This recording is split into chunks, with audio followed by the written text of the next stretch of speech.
Plusieurs personnes s'interrogeant m'ont posé cette même question. Pourquoi les musulmans se prosternent-ils?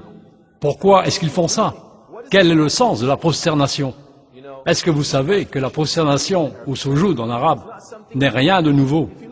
Par exemple, dans le Nouveau Testament, le livre de Matthieu, chapitre 26, verset 39, vous y trouverez qu'il nous décrit Jésus prosterné, implorant Dieu pour sa générosité.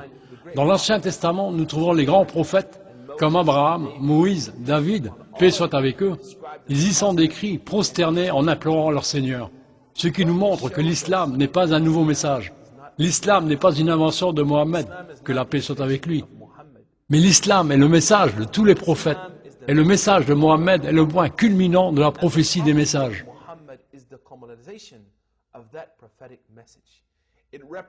Il représente le zénith du message prophétique à l'humanité. Et maintenant, je voudrais que vous essayiez d'imaginer une manière qui montrerait votre soumission à Dieu. Que feriez-vous? Quel acte feriez-vous pour montrer votre soumission à Dieu? Y a-t-il quelque chose de plus grand que l'acte de prosternation? Je vous défie de vous prosterner devant votre Créateur. Malcolm X, un des hommes qui s'est converti à l'islam, a dit que la chose la plus difficile qu'il ait dû faire après s'être converti à l'islam a été de briser l'arrogance de son âme et de se prosterner devant Dieu. Et il a dit que la raison était non pas celle de son arrogance, mais qu'il savait qu'une fois qu'il se serait prosterné devant son Seigneur et qu'il aurait goûté à la douceur de cette prosternation et soumission, il ne se prosternerait jamais plus devant quelqu'un d'autre.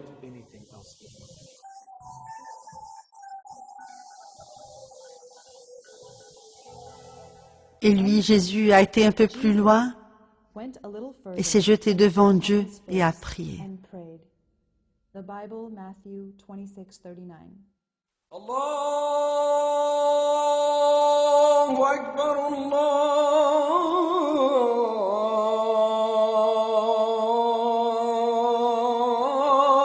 Akbar.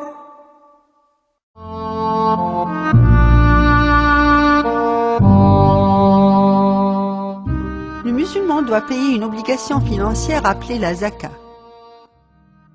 Tous les musulmans doivent donner 2,5% de leurs économies en argent liquide et des revenus qu'ils n'ont pas utilisés durant l'année, aux pauvres, aux gens dans le besoin, aux sans-abri et aux orphelins. Au début, la zakat jouait un rôle primordial pour la libération des esclaves. Les musulmans utilisaient la zakat pour acheter les esclaves et les libérer sur le champ. La zakat est évaluée entre 5 et 10% du revenu agricole. 0% si la terre est irriguée par un système d'irrigation. 10% si la terre est irriguée sans système d'irrigation, parce qu'elle dépend de la pluie. Et dans ce cas, le musulman n'aura pas beaucoup à dépenser pour l'irriguer. La zakat est calculée à 20% sur les ressources extraites de la terre ou les minéraux comme le pétrole. Ce qui fait que les gouvernements, avant d'acheter des armes et des munitions pour leur armée, devraient dépenser au moins 20% de leurs revenus pour les pauvres, les nécessiteux, les affamés et les sans-abri. Mais il faut bien noter que la zakat n'est pas de la charité. La zakat est le droit du pauvre sur le riche. Les musulmans donnent par charité, après avoir payé leur dû la zakat. Une des paroles du prophète Mohammed, que la paix et la bénédiction soient avec lui, est « Donne avec ta main droite, sans que ta main gauche ne le sache, c'est-à-dire sans te vanter. Fais-le sincèrement. »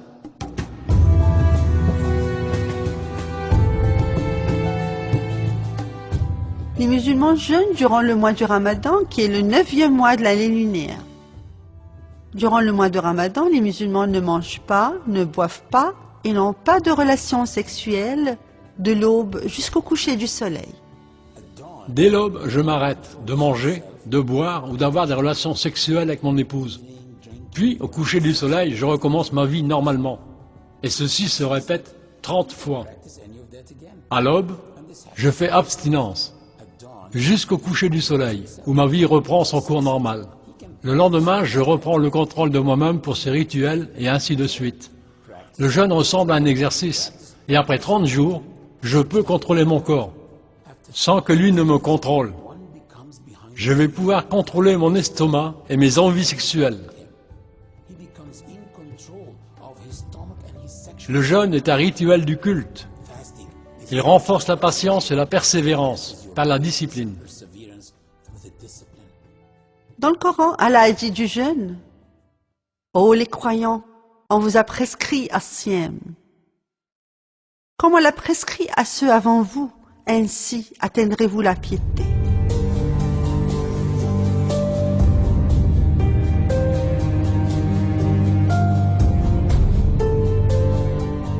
Hajj ou pèlerinage est une obligation à faire une fois dans sa vie, pour ceux qui peuvent se le permettre financièrement et physiquement.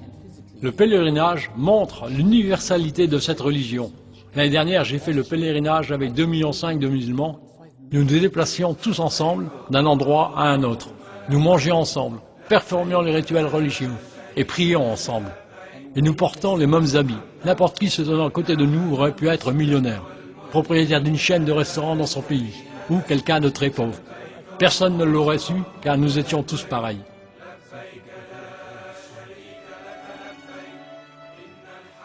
Le pèlerinage Hajj a changé la vie de beaucoup de personnes, comme Malcolm X, qui a combattu pour les droits des Noirs aux États-Unis et a souffert la discrimination et du racisme, ce qui lui a donné une idée négative de l'homme blanc.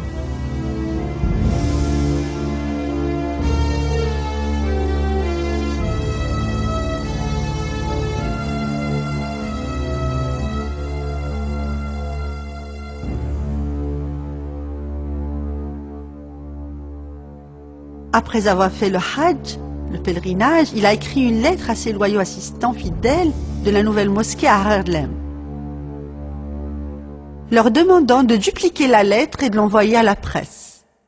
Il a écrit « Durant le pèlerinage, pendant les 11 derniers jours passés dans le monde musulman, j'ai mangé dans la même assiette et bu dans le même verre avec mes frères musulmans dont la peau est plus blanche que la neige. Leurs yeux sont plus bleus que la mer, leurs cheveux sont plus blonds que les blés, et j'ai ressenti par leurs actions et leurs mots la même sincérité du peuple noir, au Nigeria, au Soudan et au Ghana.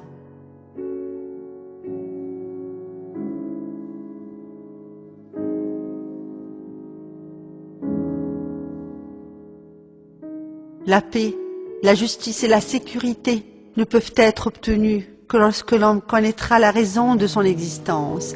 Cette raison est de se tourner vers Dieu, le seul et unique Dieu, Allah.